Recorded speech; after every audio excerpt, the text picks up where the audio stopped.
Hello friends, welcome back to Cosmopolitan Cornbread.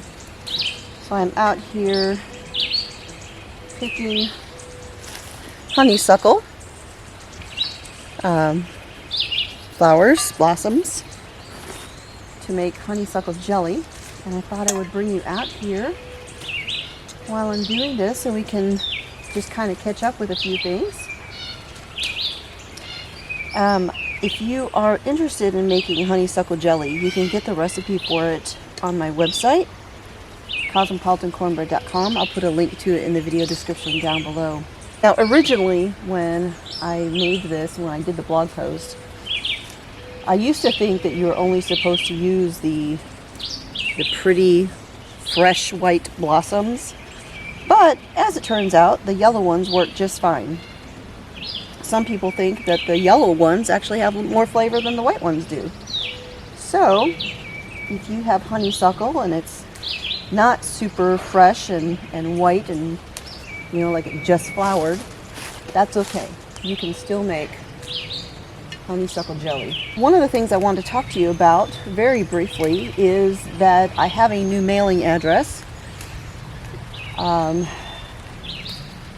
had a P.O. box for years and years and years, and I make that public because people want to send me cards or letters and things like that. And when we first moved here to Arkansas, or when we were moving to Arkansas, still house hunting, we weren't quite sure where exactly we were going to live, and so I had set one up in the town of Ozark. And you'll have to pardon, the dogs are barking because the mail lady just went by. I had set one up in the town of Ozark because that is where my friend lives, and I knew I would go there often, and I do go there often. However, I'm usually there on the weekends, and I'm there when the post office is closed, and plus it's often Saturdays. But we ended up not living that close, and so for me to go and check my mail, we're talking like a 2-hour drive. And so I decided to set up a new P.O. box, one that wasn't 2 hours away. And I set it up in a town that I drive right past about once a week. And it's much closer and much more convenient for me. So if you notice that my mailing address no longer says Ozark, it says Greenwood, that would be why. Now, I tried to set up a change of address with the post office so that if someone had sent me some mail, it would forward over. However, the post office apparently has a new policy where you cannot do a change of address to a P.O. box or between two P.O. boxes unless you have an ID that proves you live there. It makes no sense. No sense whatsoever. I've had a P.O. box for close to 20 years, and I've done, the change of address forms with the P.O. boxes before, and I've never had an issue. But the people at the post office told me that this is a new policy that the post office put in. All that to say, I updated my mailing address on all of my videos, my website, and all that stuff a couple of weeks ago now. And in about a week, I will be shutting down the Ozark address. And so if you plan on mailing me anything, please make sure you send it to the new address. You can find it in all of my current video descriptions. You can find it on my website and all of that. And it is definitely starting to rain, so I needed to move this camera under something. So speaking of mail, I wanted to mention I checked my mail the other day, and I actually had a package in there that was a surprise gift from a subscriber, and she sent me the most beautiful prayer scarf. It's just this big lightweight scarf that you could, wrap around your neck, tie on your head, whatever you want to do with it. And it has Bible scriptures all over it, and it is so pretty. And so I just wanted to thank Jenny P for sending me that beautiful scarf. So I just wanted to say thank you for that, and I absolutely love it. It actually reminds me of one that a friend of mine has.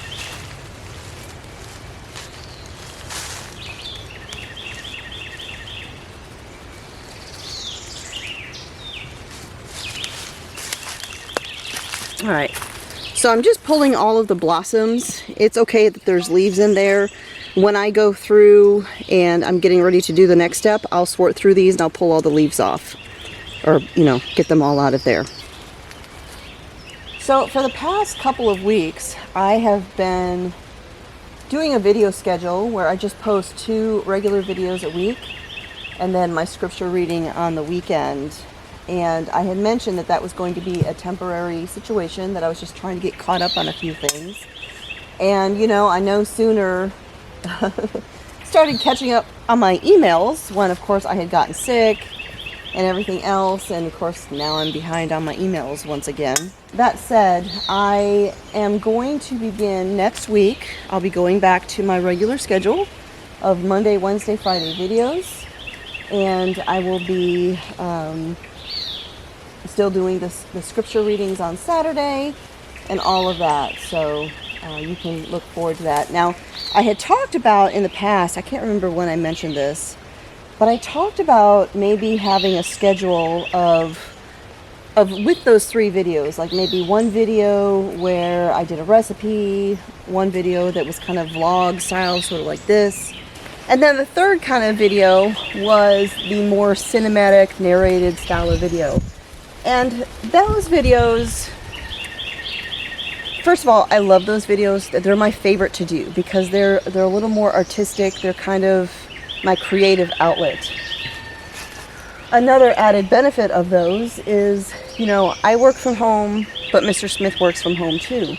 And a lot of times he's on meetings, he's having business calls and things like that.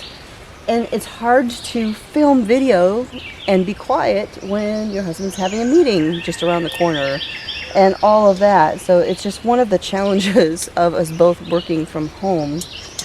As a matter of fact, right now he's up there on a business call up there by his truck.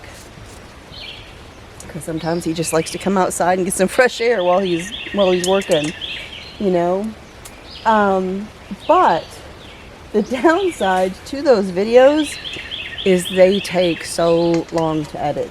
It's just not. If I were to only do those kinds of videos, I'd only do 1 video a week, to be honest. It's just too much, even though I love those. So I don't know. We'll just kind of see how it goes. I will go back to the Monday, Wednesday, Friday videos. But as far as what kind of videos those are, I'll just have to play it by ear. I would rather have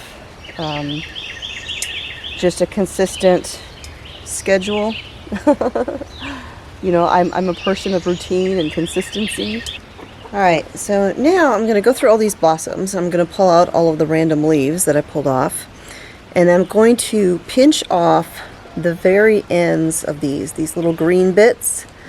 Because my understanding is they're a bit bitter, is what I've read. So every time I've made this, I've always pinched these ends off. So we're just going to go through all of these and remove them. And hopefully it doesn't start raining again. It's kind of been on and off all day today. So one of the things about this honeysuckle jelly is if you want to take advantage of the honeysuckle being in season, but you don't really have time to make the jelly, which is kind of where I'm at right now. I'm a little bit busy. I have some things I need to get done today. I'm going to be out of town tomorrow, but I want to make sure I don't miss out on making honeysuckle jelly. So I'm going through, I'm doing this, and then I'll just take the blossoms and I'll make the tea, which is the first step for making the honeysuckle jelly. I'll make the tea. I'll either throw it in the freezer or stick it in the fridge, depending upon how busy I am. If I want to make it next week, I'll throw it in the freezer. If I want to make it tomorrow, well, not tomorrow, I won't be here. I'll throw it in the freezer, and then whenever I want to make it, I can just thaw it out and do the rest of it. So that's just something that you can do if honeysuckle's in season where you live. If you have honeysuckle and you want to make some, but you don't have time, just do that. Make the tea, freeze it, thaw it out later, and make the jelly.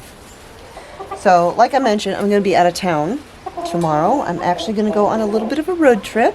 I'm headed up to Fayetteville. a little bit further northwest here in Arkansas. I'm going to be going to the Arkansas Pottery Festival. But now when I go, I'm going to limit myself with a specific budget because goodness knows I love pottery. And if I'm going to a pottery festival, I'm going to have to display some incredible self-control. But the festival is up in Fayetteville. This is the 3rd year that they've held it, from what I understand, and it will be Friday, Saturday, and Sunday, so it'll be all weekend. So if you are in Northwest Arkansas or Southwestern Missouri and you love pottery, maybe be something to look into. So this morning on my website, I published a recipe for a shortcut red beans and rice. I am not a huge bean fan when it comes to, like, say, soup beans or something like that. Now, Mr. Smith loves them, but it's not my thing. But I do like red beans and rice. And traditional red beans and rice, you would have to soak the beans, you know, cook them from scratch and all that. And I do have a recipe like that on my website, but this is for a shortcut version. It's a whole lot quicker. You can make it in under an hour because it utilizes canned kidney beans. So to make it, I take a pound of smoked beef sausage and I either slice it up or dice it, depending upon how much time I have. Usually, if I'm in a hurry, I'm just going to slice it. But when you dice it, it's a little bit more bite-sized and easier to fit on a spoon. Saute that in your Dutch oven with a little bit of butter. And then once it is beautiful and browned, you scoop that out with a slotted spoon into a dish. And then saute some onion, some celery, and some bell pepper. Any color will work, until they are nice and tender. And then you add in some fire roasted diced tomatoes, some tomato sauce. You add in your beans, add in some Creole seasoning, which you can get a recipe for some homemade Creole seasoning on my website. Some paprika, a little bit of hot paprika. Not a lot, just a little bit. Did I mention garlic? There's some garlic in that too. I'm just trying to go off the top of my head here. And then bring it all up to a boil. Reduce the heat, simmer it for 10 to 15 minutes, and it's done. Just like that. Serve it with some cooked rice. If you're feeling spicy, you can add a little hot sauce. Mr. Smith definitely does. He is a hot sauce fanatic. You know, if I go on a trip somewhere and I want to bring him back a souvenir, all I've got to do is find some, like, local specialty hot sauce and he would be a happy camper. That man puts hot sauce on just about everything you can think of. If I wasn't sure of my cooking skills, I would be a little bit offended that he puts it on everything. So the sky is starting to cloud up again. It's starting to get dark. I don't know if it's going to rain again or not. We've had several days of some kind of back and forth weather.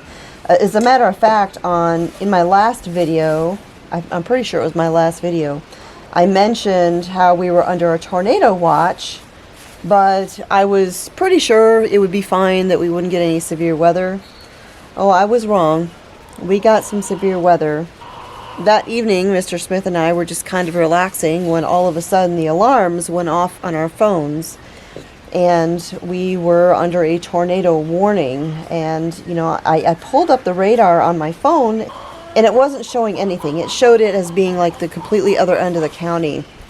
But I thought, you know what, let me just go ahead and pull up the local, weather people and see what they have to say. Well, let me just say this. When you have a tornado warning going off and you turn on the local weather, the last thing you want to hear is them mention your road when it's talking about the path of the tornado. Yeah, so that was a little unnerving. I had to go out and make sure the storm shelter was unlocked and ready to go just in case, but it ended up dissipating. We did get a lot of rain. We did get a lot of wind, a lot of lightning and thunder, but it passed pretty quickly, and we were fine here. But it has still been, kind of back and forth as far as storms and rain and everything else for the past several days, and I have a feeling I'm going to end up finishing this in the house because it is getting very dark very quickly. So with that, I think I will go ahead and wrap this up. Thanks for spending some time here with me at the homestead while I harvest some honeysuckle and catch up with y'all. And again, next week I will be returning to the regular video schedule. So that is it for today, folks. I'll talk to y'all next time.